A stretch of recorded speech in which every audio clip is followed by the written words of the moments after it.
రే మాయా, నీకు స్టాక్ మార్కెట్లో విఐఎక్స్ గురించి తెలుసా? విఐఎక్సా? ఇదేదో ఇంట్రెస్టింగ్ ఉందిరా. దేని గురించిరా ఇది?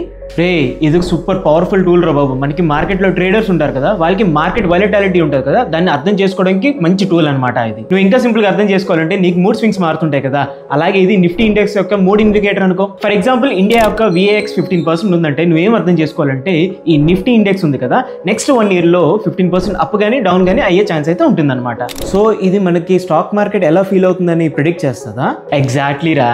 నీకు ఇంకో ట్రిక్ కూడా చెప్తాను. నీకు మంత్లీ మూమెంట్ తెలుసుకోవాలనుకుంటున్నావు అనుకో, నీకు ఈ విఎక్స్ ఉంటుంది కదా, దాన్ని √12 తో డివైడ్ చేస్తే సరిపోతుంది. ఓకే, మరి వీక్లీ తెలుసుకోవాలంటే ఎలా? సేమ్ ఐడియా రా. ఇక్కడ నువ్వు √52 తో డివైడ్ చేస్తే సరిపోతుంది. సింపుల్ గా సరిపోయిందిరా బాబు. అంటే విఎక్స్ అనేది మార్కెట్ యొక్క స్పీడ్ ని ఇండికేట్ చేస్తుంది, బట్ ఏ డైరెక్షన్ లో వెళ్తుంది అనేది ఇండికేట్ చేయదు, అంతే కదా? అవునరా, ఇదంతా వాలటాలిటీ గురించే. నీకు ఈ విఎక్స్ అనేది చాలా హైగా ఉందనుకో, ఇది ఆప్షన్ సెల్లర్స్ కి అయితే యూజ్ అవుతుంది. అలాగే విఎక్స్ చాలా లో ఉందనుకో, ఆప్షన్ బయర్స్ కి అయితే యూజ్ అవుతుంది. ఓకే, అర్థమైంది. ఇండియా విఏఎక్స్ అంటే మార్కెట్ యొక్క మూడ్ స్వింగ్ అనమాట. కరెక్ట్ రా. మీరు కూడా ట్రేడింగ్ చేస్తుంటే మీరు ఈ విఏఎక్స్ మీద అయితే ఒక కన్నేసేయండి. అలాగే గ్రో తెలుగుని ఫాలో అయిపోవడం మాత్రం మర్చిపోకండి.